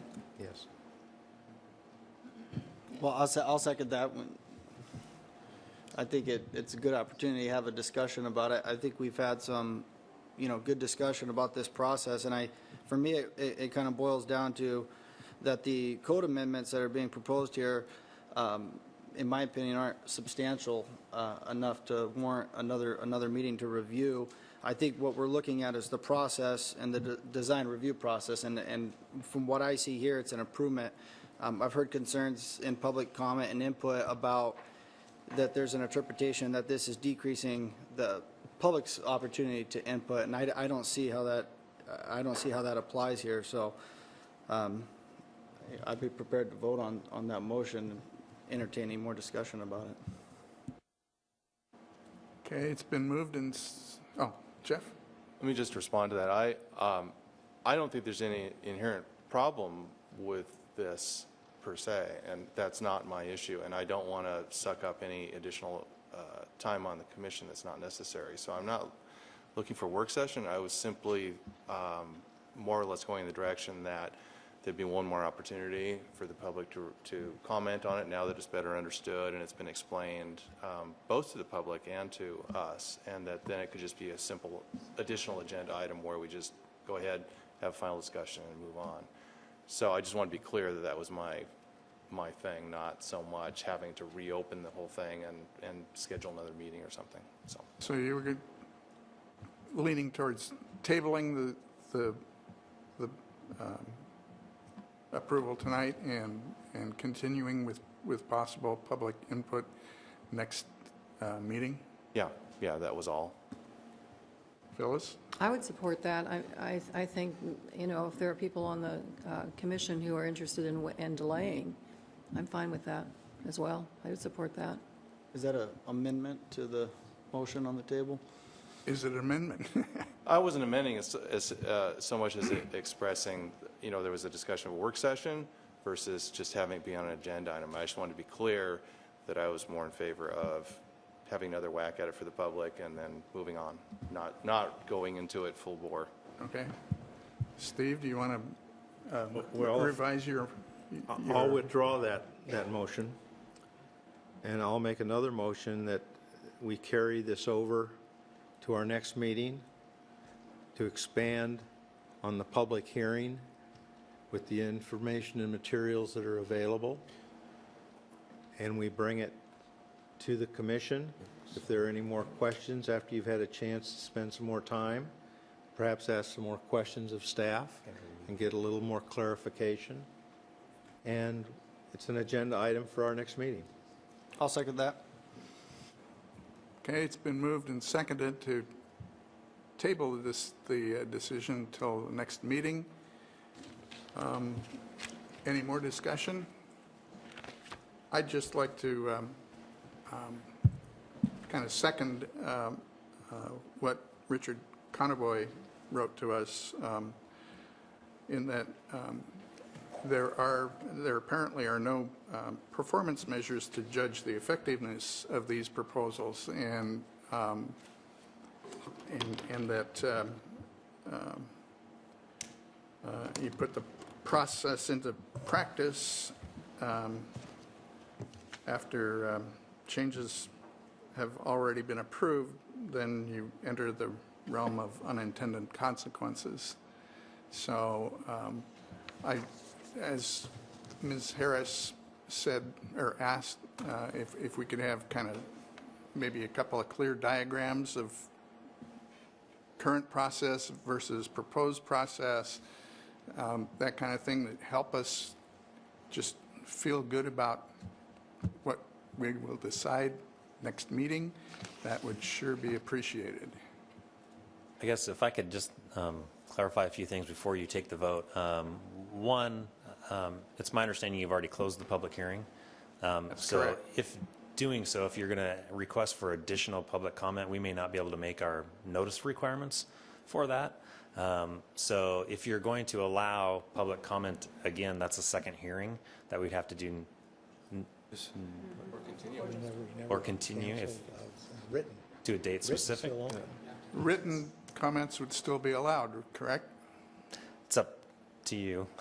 Yeah. Written comments would be allowed until the day before the meeting, as far as I'm concerned. Okay. The second component that I would is, if possible, we really want, in order to make sure that we have an effective and efficient meeting, we really need to know what you want more from us and what you want to see. And we tried to explain and answer a lot of the questions and concerns tonight. So in helping staff prepare to ensure that you get what you need, can you maybe elaborate on what you want? Something, the idea of the diagrams, that's a great idea. If you have more that you can help us so that we can make sure that we're prepared to make sure you have everything that you need. Would an email tomorrow be sufficient? Yeah, we're fine. I mean, what we don't want to do is come back and you expect us to do something and we don't know what you want us to do and how we can facilitate that. So, okay. As I understand it from your discussion, you're looking for some graphic that would explain the process before and after, a simple flow chart if we can do it that way. And secondly, you had asked on point for the two committees that administer the design review to have more formal response. Is that correct? Of what That's you're correct. looking for? Those are the two items I've got. Mm-hmm. on those last two, because of their meeting schedule, we probably won't be able to make your meeting schedule coincide with their meeting schedule. In order for them to take action as a board, they'll have to hold a meeting. So what I'm suggesting is maybe you need to push this meeting out further if you want that component, because we'll have to make sure that it fits with the HPC schedule and the DRB schedule. Is there any inconvenience to you if we delay by 4 weeks? I mean, is it putting something We do out of have phase? city council tentatively scheduled. We haven't done public notice on that yet, though, so that's okay. No, I mean, if the community and the commission needs additional time, that's fine. We're definitely here to make sure that we move the right recommendation forward. And if that takes an extra time, then we're here to support that. So we'd be looking at the first week, or the first meeting in December then, is that correct? Do we have anything heavy going on in that meeting as well? December 4th is the comprehensive plan alternatives.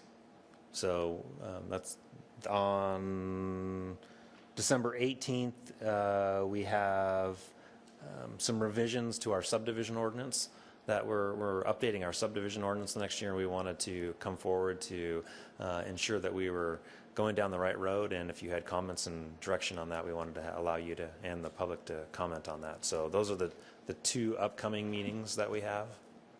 Tom? Garrett? Just so I'm clear on the motion that's tabled, is that I don't feel like the commission's asking for a separate meeting again on this matter, just a few minutes at the beginning of a subsequent meeting in addition to the materials that we'll be reviewing at that time. So, maybe 10, 15 minutes. We're not having public testimony again. We're going to receive written comment. If any further discussions come up, and we'll make a vote on it in the first 10 minutes of that meeting. Is that what? Okay. Somewhere in the meeting. Not to put a time on it, but yeah. So maybe if we could, maybe it would be better. We understand what you want us to do. We understand what you're expecting. I think it would be better if you allow staff to work with our other boards and commissions to determine what works in their time frame so that we can get you what you need. So I guess postpone to date certain with an open written comment period. Can we? Yeah. That sounds okay to me. Jeff? Well, I was just going to say, keep things moving. Do we need to have certification from committees, or is it just a suggestion that when this goes forward to council, that it go with those committee support, and then you're not in this logjam? Because it seems to me that that's just if you've got support from the other committees, they'll have adequate time before it goes to council probably to adopt something, and then when the thing goes forward as a package, just thinking in terms of the delays and the process here, and I didn't want to make this into a big thing. So that's one option from my point of view. Brilliant suggestion. I think it sounds like we can vote on it on our next meeting. So the motion to table discussion is on the floor. Any more discussion on that? Seeing none, we'll call. All those in favor say aye. Aye. Opposed? Aye. 5-1. And I, in running over the agenda, absolutely missed introducing the new planning director, Rick Semler. I apologize profusely. You want to say anything first? I mean last? And then we can excuse the public and... It was an introduction in process, Yeah. so that was fine. With the commission's permission, I would like to take a little time, and typically we do a director's report, I note, and just share with you some of the initiatives that might be coming before this body in the coming year as part of our work program. I have a handout I'll pass out to you now. If I could just pass that down. And I have some copies for the members of the community. Just a few. So I'll have to work on them and share. Okay.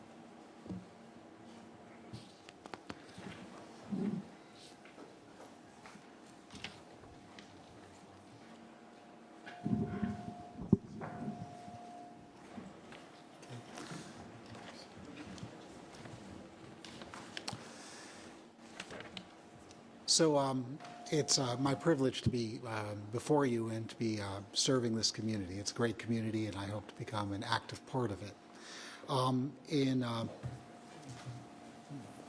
One of the things that happens is that we don't start from scratch. There are a number of ongoing valid processes that are meaningful that are going to come forward. And what I wish to do was to take some time to sort of show you some of the initiatives that are moving forward.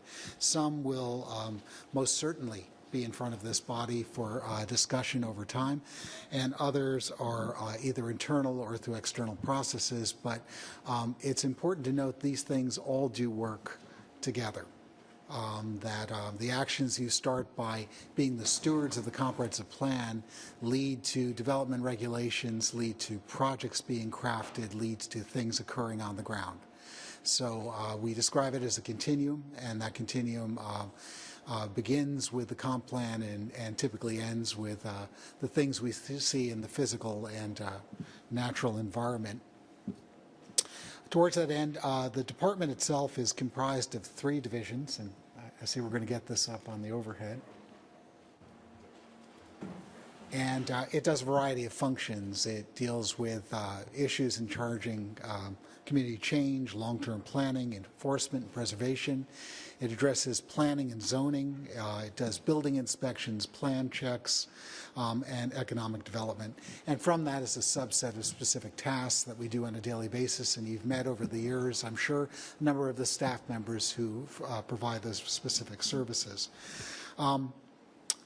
We serve the public by using our professional skills as directed by the codes and laws that you folks prepare and recommend to council and council adopts to provide guidance in those areas for the community. In doing so, we've divided our tasks into those 3 divisions. The first is long-range planning. We'll talk about that in a second. The second is community and economic development, and the third is current planning and permitting. Long-range planning focuses on the comprehensive plan, and as mentioned by Kurt just moments ago, you'll be having alternatives before you, the very start of a comprehensive plan amendment cycle. That amendment cycle is mandated by state law. It's a chance for a community to take a look mid-course and say some of the assumptions that were made when you framed the plan, are they still valid? Are there circumstances that have come forward that you haven't addressed, new circumstances, or are there things you need to change, refinements? It's not new cloth. It's a course correction rather than a wholesale revision. Nonetheless, there are many things, if we think back 15 years ago, we didn't consider. Climate change, sea level rise, recycling was a new concept in some degrees. All of those things come into play, and it's your role to assess some of the needed changes with focus. Additionally, we have our annual comprehensive plan amendment process. That's again mandated by the Growth Management Act and state law, that we take all of the suggested amendments, we consolidate them on a docket, and we bring them before you after doing cumulative impact analysis. We work our way through that. Those two components from the long-range division will occupy much of this body's time in the coming months. It's a very exciting time. It's at the beginning of a journey. The second, I should note, the last one is we do have annexations. Again, annexations do proceed forward. Those annexations are dealing with a comprehensive plan related issue, and that is the unincorporated area beyond the city boundary that is destined, through agreement with the county, to become part of the city long term, to address its growth needs. And the city has concerns, of course, of annexing in a logical and sequential manner, and also to ensure that we can provide adequate services to the areas we bring into the city. In the Community and Economic Development Division, we take those concepts from the comprehensive plan and we try to package them and shape them so we actually see things happen on the ground. Often the comprehensive plan is dependent on private sector proponents to bring forward implementing development, make it happen. In some circumstances, the city finds itself that it can do keystone or cornerstone or pioneer development that could help initiate those kind of actions. And they do that through a series of a variety of techniques, everything from providing incentives to brokering and packaging a deal so it can be on the ground, to actually doing the projects themselves. In this year, for 2015, the Community and Economic Development Division will be working to implement its Urban Villages strategy, a strategy embodied in the comprehensive plan, with some specific focus on the Samish Way corridor. No doubt you've read that's been the news recently, specifically with the Aloha Motel, and we'll talk about that again in a second. That might be a property that comes to the city, and the city has to repurpose to better meet the plan goals of the community itself. Sometimes one of the things we can do in government to encourage appropriate development is to incentivize it. If as a community we've identified that certain things are desirable but aren't being accommodated because of either barriers of cost or location or just risk, sometimes it's hard to get folks to take that first step. Communities can identify a series of incentives that specifically sweeten the pot for those who wish to step forward and take a little more risk and encourage an end. A good example of that, I'll use Seattle.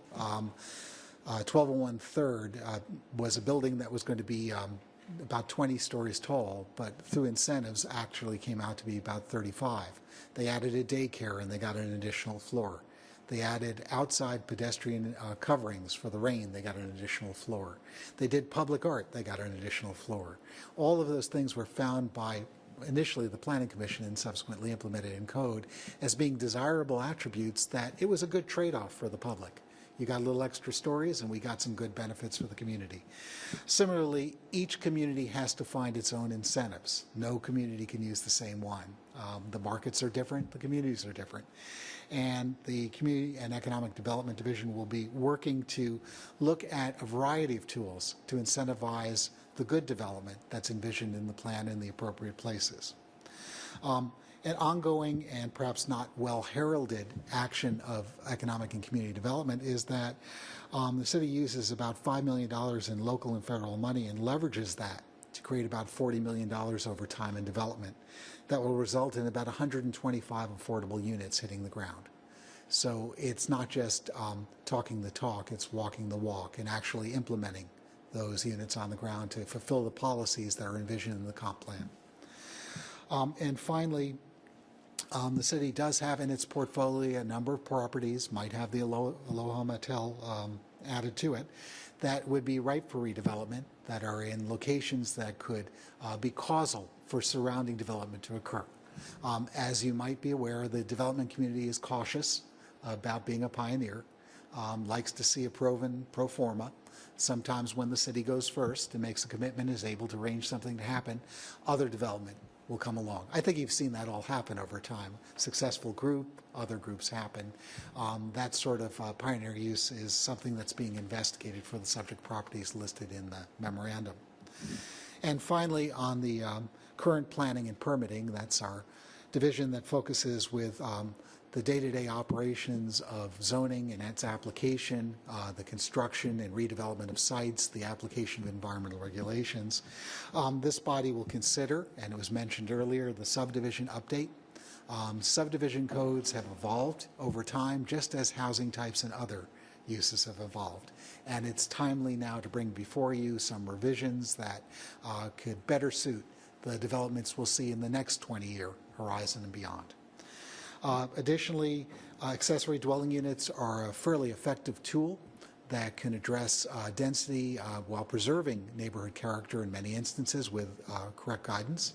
And I should note there are additional tools that will be considered besides ADUs.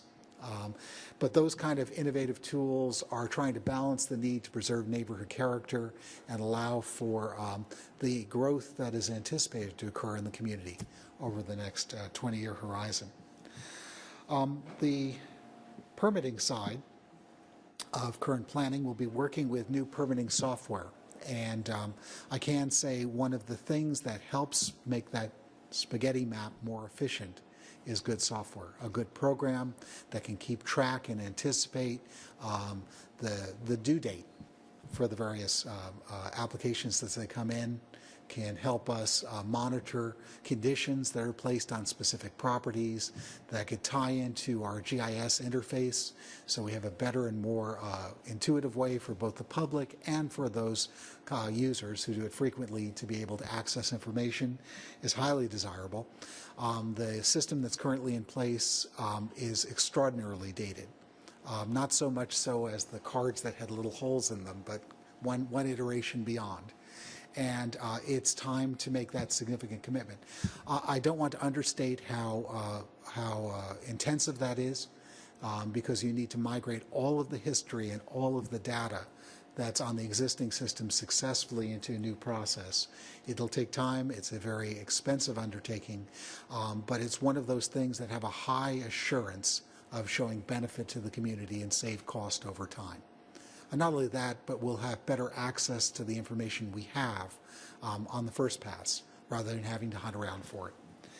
And finally, tonight was a hearing before this body to talk about the Lien Process, some of their recommendations. That process doesn't end. It's ongoing. I was asked earlier today, have you done Lien before elsewhere? And I said, boy, we've been doing it for about 20 years. We just didn't call it Lien. And that was constantly looking at your processes to see if there's ways of improving them to serve the broader community as well as the applicants. We can always stand improvement. I think Kurt said that. So that's an overview of our work program.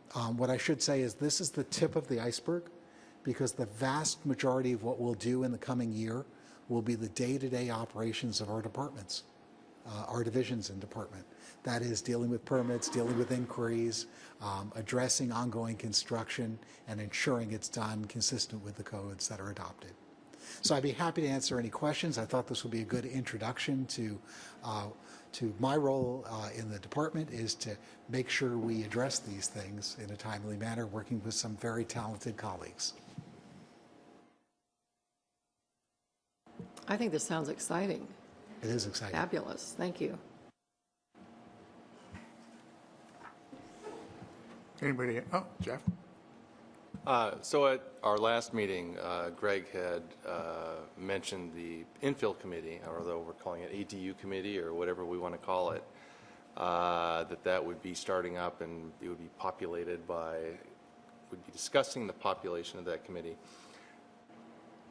What's the current intention on the timing and whether there is going to be a committee or when it's going to happen and that sort of thing?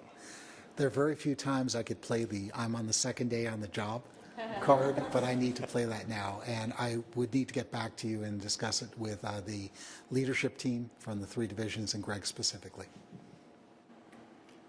Well, I'm going to be absent at the December 4th meeting, so I respectfully request that your update not be at that meeting. Okay. I'm very interested. You got one thing? Steve?